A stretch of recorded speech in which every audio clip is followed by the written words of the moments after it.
Hello, everybody. Welcome to another exciting episode of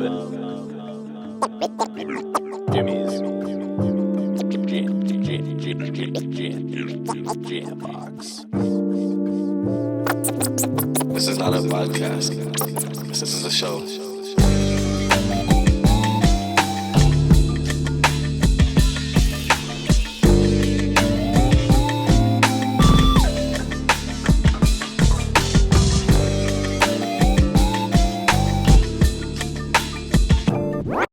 Hello, everybody. Welcome to another exciting episode of Jimmy's Jam Box. We're back at the Seattle Drum School, and we're so excited to be doing another episode here. Can't wait to get on into it. So make sure to, do all the stuff, like and subscribe. I know I need to start doing this in the beginning, but I'll do it more at the end. Let's go ahead and get on into it and see who today's guest is. Hey, how's it going? My name is Chandler Dabbs. I'm a musician here in Seattle, Washington, and I'm really excited to be here. I appreciate you having me on. Super glad to have you here. Why don't you go ahead and tell us a little bit about your background, what you do musically. Give us kind of that Tinder profile of your music experience. Cool. So yeah, I've been a musician basically all my life. When I lived in Lincoln, Nebraska, when I was like 4 or 5 years old, my dad taught me how to play Back in Black by AC/DC, and that was the first song on drum set, and that's the first song that I ever learned, and it just kind of went from there. I started only really focusing on drums for about 8 years, probably 8 to 10 years, I can't remember for certain, basically all my life until up around 2020 when pandemic hit, and I've never owned my own drum set because I've never lived in a house or a space big enough to support that. So I've always been like playing, I'll play the kit at school or I'll play the kit at the music place I go to. But once the pandemic hit, I just lost all my access to drum kits. So I was like, well, shoot, I got to do something. So I picked up guitar, and that's when I really started songwriting myself. I find it a lot easier to write melodies and songs with musical, well, I guess, trying to find the word. It's musical, you know what I mean. And yeah, so I started songwriting, and around 2021, put out my first single, Carry On. After that, about a year later, I had my EP release party here at Seattle Drum School. Awesome. That was pretty fun, which also doubled as my 18th birthday. Cool. Oh, exciting. As well, so that was super cool. Called Hotdogs and Washing Machines. And there is a story behind that, I promise. But it's just kind of gone from there. I've met so many people. I've done so many cool things. It's been super cool, just way better than I could have ever imagined. That's awesome. Well, we'll definitely talk about it a little more in a moment, but let's go ahead and get some more foundation stuff. Tell us about like your first show experience, like the first show you like wanted and chose to go to. Let's see. That is a good question. I've gone to a lot of shows at this point. I can probably point back to like the first show that I went to. I bought the tickets, truly spearheaded is at the Vera Project downtown, and it was a Halloween benefit show, and they're having a bunch of local bands come in as cover bands, and I went, invited a bunch of my friends. And yeah, the bands were super cool. I forget who played, but that also introduced me to the Vera Project, which is a super cool space. I volunteered there a little bit. I go there all the time for different shows. And that's probably about my first show experience, especially here in Seattle. That's awesome. All right, now this is an early foundation question. It's definitely a crowd favorite. What was the first album you ever bought with your own money? Let's see. It's probably going to be, I think it was It was a band called Tiny Moving Parts. Okay. Why am I'm blanking on the album name? I'm pretty sure it's Swell. It's been a while since I've listened to them, but I'm pretty sure it's Swell by Tiny Moving Parts. Gotcha. Well, not a bad first album. Or Caution. Yeah. It's kind of got me into the whole math rock, Midwest emo type scene. Yeah. That's awesome. Now, You've clearly been doing music for quite a while. When do you think you decided you wanted to do it kind of as your like own performative element? And I know you work with the band, but like, when was that moment where you were like, this is what I want to do? Well, to be honest, it's kind of always been like, I feel like the second I picked up the drumsticks, I was like, oh, okay, this is what I'm going to do for the rest of my life. Okay, so you just knew. Yeah, kind of. And my aunt was also like that. My Aunt Missy, shout out to her, she's super cool, was also like that, where I think she's a music teacher right now. Okay. And she was always like, knew that she was going to do music her whole life. So I feel like I'm kind of similar in that way. Oh, that's awesome. All right, now let's go ahead and dive into you a little bit more as an artist, as a musician. Describe your writing process. Do you have like a place that you like to do, an approach, or people you work with? How do you go about putting a song together in the beginning? I usually start on guitar. I don't really necessarily have a place. If it had to quantify that, it'd probably be like my bedroom. That's probably where I've written most of my songs. But yeah, I usually just start, I noodle around guitar until something cool happens. Like I find a cool chord or a riff or something that inspires me. And then I kind of just go from there. And I usually just write about what's on my mind that day. And I struggle with things like depression and anxiety and all of that. So I tend to write kind of sadder songs, but it also helps me get over a lot of those humps too.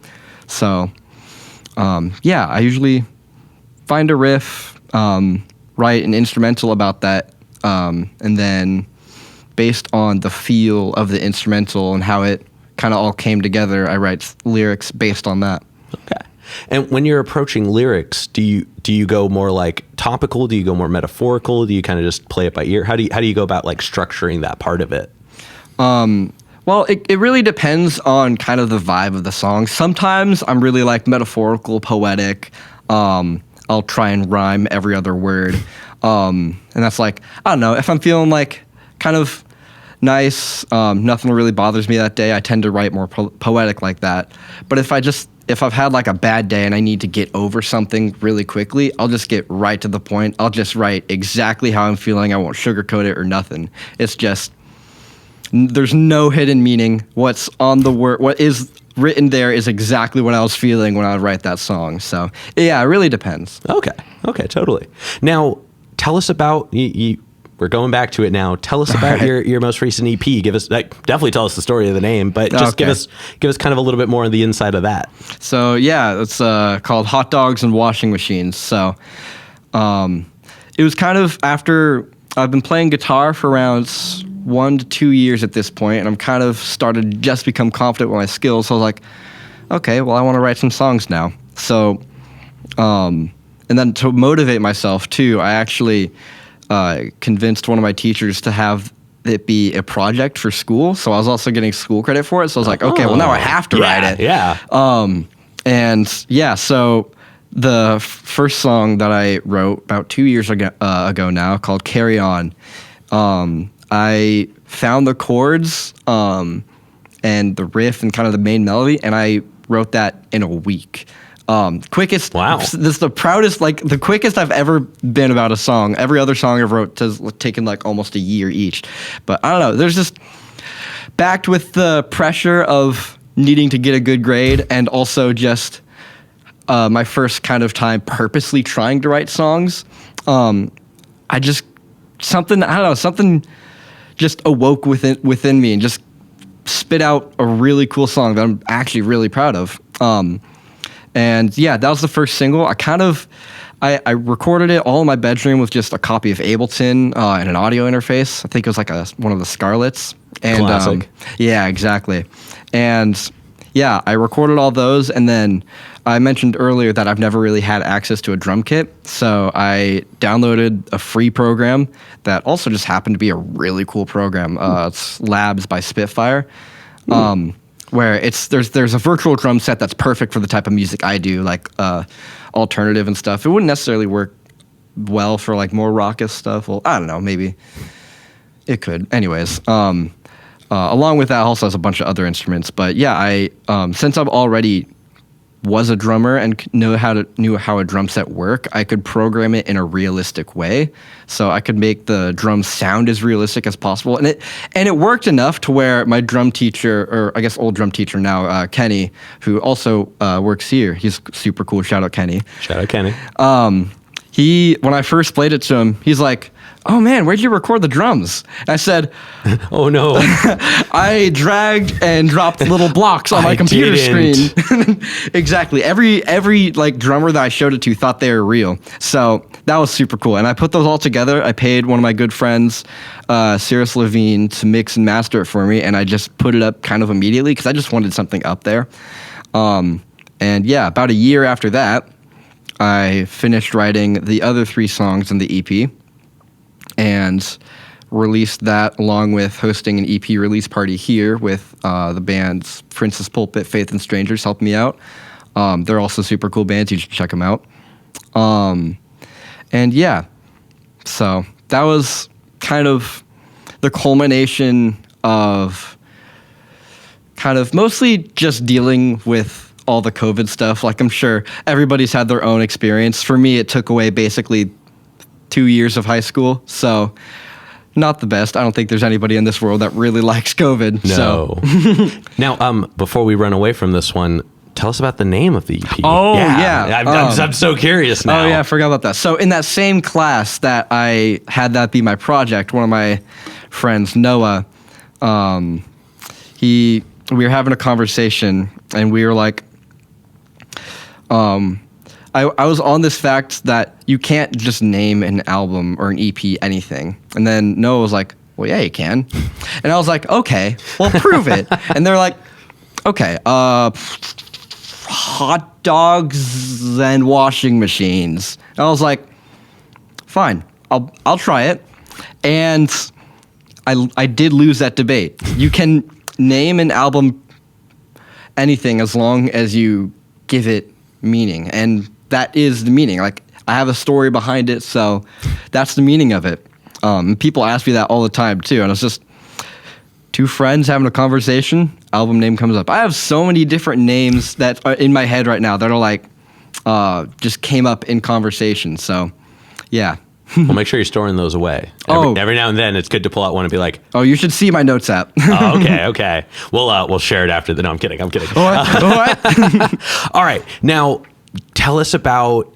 Was the EP release show? Was that like your first show that you ever played, or like have you played a handful of them now? It wasn't necessarily my first show, but it was my first show under my name, under my solo project. Gotcha. Well, tell us about that then. How did it go? What was it like? So that was super fun. Because at this point, I had already been working at Seattle Drum School for a little while now, so I kind of already knew a lot of people in the community, and I talked to KZ, school manager. I was like, "Hey, I want to do this thing. I'm not sure," and they're like, "Do it." Yeah. So I was like, "Okay, sure." And yeah, I created an Eventbrite page. I created a few spreadsheets. I reached out to some bands. And then it was a lot of work too, because since with drum school, with the lab, the venue that we're in right now, you if you want to book it and you want to do a show here, we just provide the space for you. Mm-hmm. But all the logistics and stuff, that was my responsibility. So managing that was a handful. But after about 5 months of me just staring at the Eventbrite page, refreshing every 5 seconds to see how many tickets sold. We ended up selling out the building. Wow. I think over $1,000 in ticket sales. We sold 60 tickets, gone about a month after the page went up. So that's exciting. Yeah, that was pretty cool. And then also I got to see my friends' bands perform, which is also super cool because they make really cool music as well. And yeah, it was just such a cool night. I met so many people. There's actually a few people that I haven't seen for a while. Like one of my friends who I think lives in Oregon right now, like on the coast, came up to Seattle just for this show. So I saw him after like 3-4 years. Wow. And I still go to shows around the area too. And I still bump into people who are like, "Oh, I went to your EP release," and I have no clue who they are. And I'm like, "What?" That's awesome. I don't know you. So it's like, Yeah, it was just such a fun experience, and I'm super glad I was able to pull it off. Yeah, that's great. And I mean, show performances, especially ones where you organize and like get to have your hands, and I think that they develop just kind of those like interpersonal relationships. Exactly. When your music kind of transcends past your presence as just your person, that's like really when I think it starts to gain legs. So it's cool that, especially for being kind of an early show in your musical career as a solo artist, that you were able to achieve that, because that just shows work, that shows dedication, and that's really powerful. Yeah, it definitely is a lot of work. Yeah, but hey, now you know for next time. I mean, we know a thing or two about a lot of work for organizing things, but it sounds like it turned out great, so that's awesome. Mm-hmm. Now let's go ahead and move on to some hypothetical questions. Oh, okay. Yeah, let's if you could work with any one artist or musician who's currently, or one artist or member of a band or group, there we go, that is currently alive, who would it be and why? Oh, currently alive. I was like, there's so many. That's always the snag for some reason. Yeah. Let's see. I think I'm gonna go with Dave Grohl. Okay. He's been my idol for a while. Like, I have almost every Foo Fighters album memorized front to back. And yeah, he's always kind of been someone that I look up to. So if I got the opportunity to work with him, that would be really cool. No, that's understandable. I mean, just as far as like presences in the community goes, I think he has a really wholesome one. Exactly. Like, you could just tell that he kind of loves to do all of it. Yeah. So that would be an experience. I think to be a fly on the wall in a room with him would never be a bad thing for any musician. Yep. And then subsequently, who is like a local artist that you're aware of that you would like to, like do a show with, or maybe like work on a song together with, that you just like haven't connected with yet? Ooh, that is a good question, man. And I mean, this area's got a lot of local talent. I was about to say, the Seattle scene's like really growing fast. Yeah. So,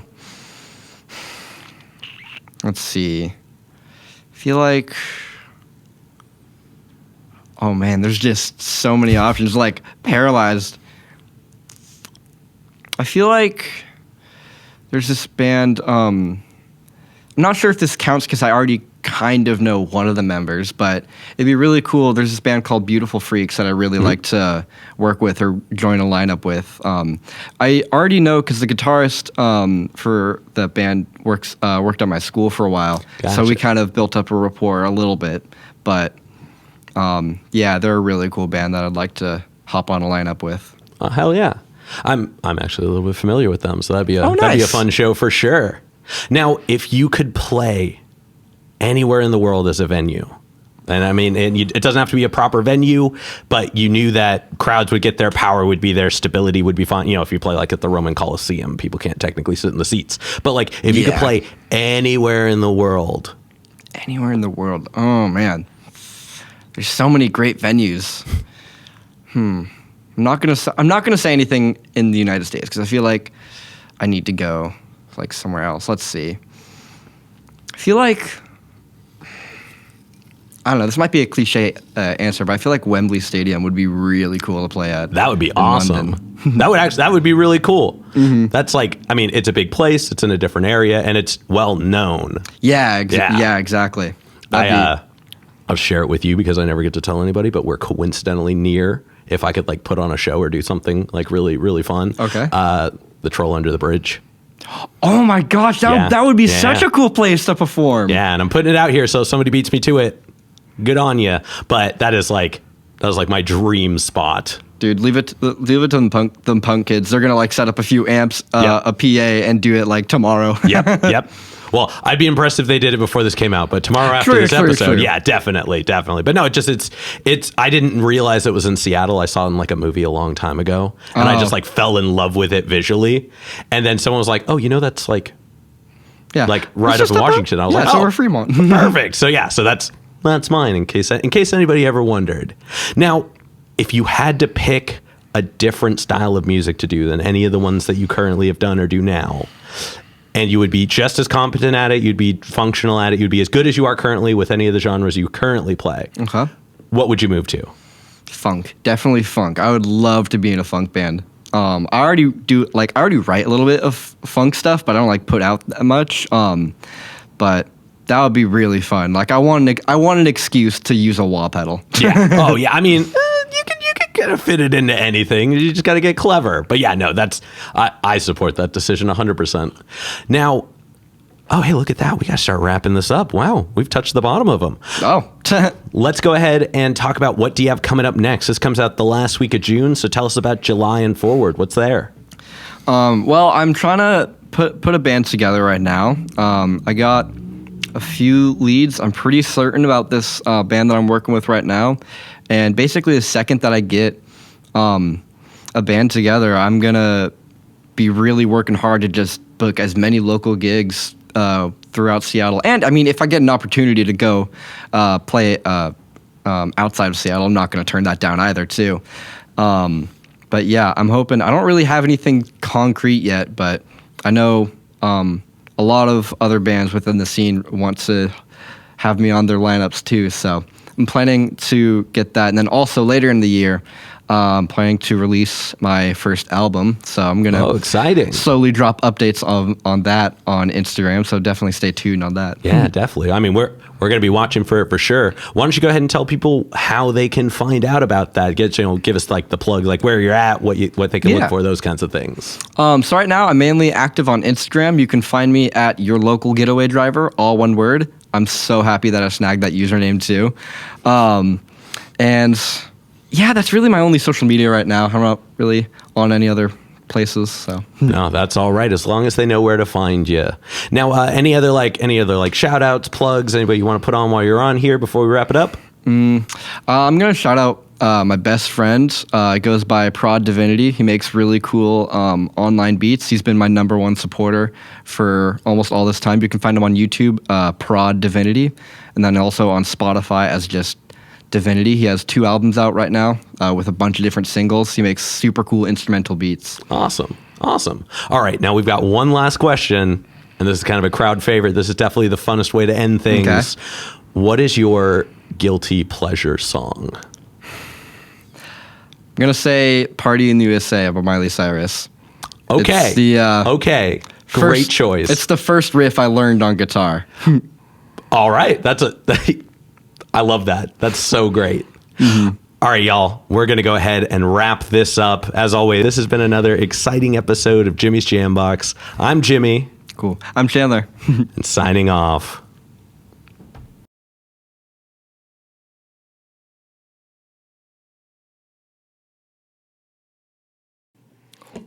Hey, my name's Chandler Dabbs, and I'm about to perform the song off my lead single from the EP, Hotdogs and Washing Machines. Shout out to Jimmy's Jambox for giving me this opportunity. Here we go.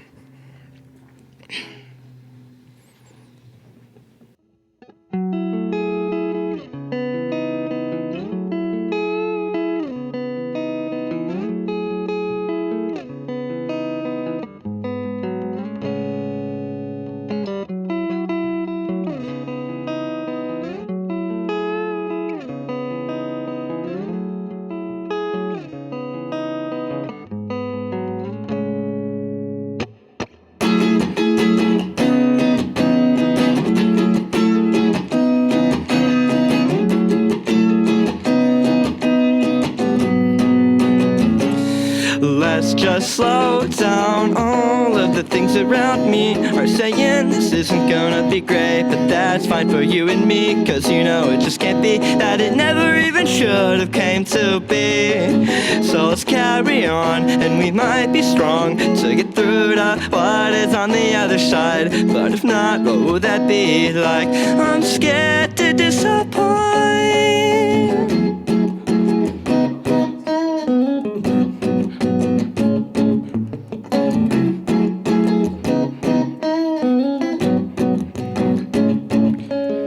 Thinking of the times we spent has become a staple for my night routines and my mid-class daydreams.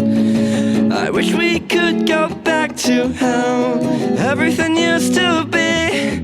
Yet at the same time, I'm glad that you shut me out of your life. Let's just slow down. All of the things that around me are saying this isn't gonna be great, but that's fine for you and me, cause you know it just can't be, that it never even should have came to be. So let's carry on, and we might be strong to get through to what is on the other side. But if not, what would that be like? I'm scared to disappoint.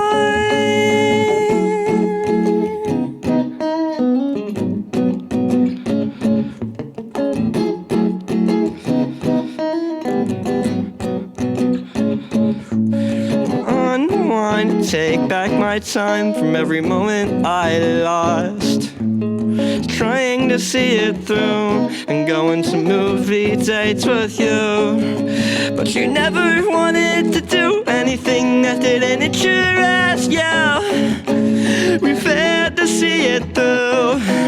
We failed to see it through. Let's just slow down. All of the things about me are saying this isn't gonna be great, but that's fine for you and me, cause you know it just can't be, that it never even should have came to be.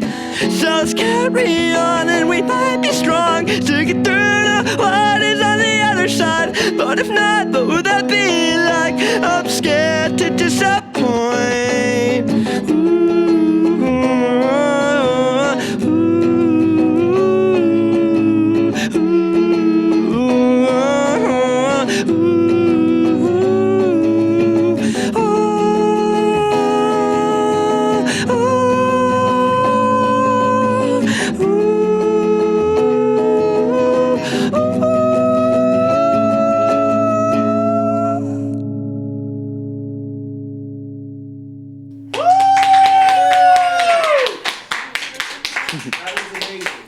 Thank you guys so much. This is super cool. Once again, my name is Chandler Dabbs. That song was Carry On, out on all platforms. See ya. That's a wrap. This is not a podcast. This is a show.